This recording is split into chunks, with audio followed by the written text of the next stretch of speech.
O presidente da Xunta, Alfonso Rueda, visitaba hoxe Ourense para acudir á inauguración da nova residencia de maiores municipal María Puga Martínez, en Xunqueira de Ambía.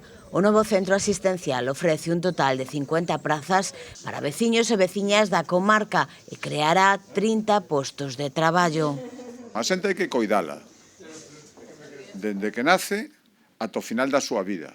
E, mentras vai cumprindo anos, van cambiando as necesidades, pero as necesidades están aí e obriga, polo tanto, das administracións que manexamos os cartos de todos e intentar atendelas na medida do posible. E cando a xente se vai facendo maior, que cando máis necesidades se teñe, ou polo menos cando máis dificultades podes ter ou cando máis axuda necesitas para esas necesidades, é cando hai que facer un especial esforzo.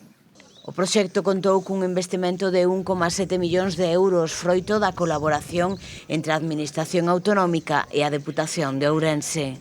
A Diputación, primeiro, fai unha cousa que non fai ningunha Diputación. Ningunha Diputación de Galicia colabora neste programa de investimentos da Xunta de Galicia e, por lo tanto, completa evidentemente, ca súa aportación, algo que sería imposible. Os concellos non terían capacidade para aportar ises normalmente 500.000 euros, medio millón de euros que aportamos nós en cada residencia.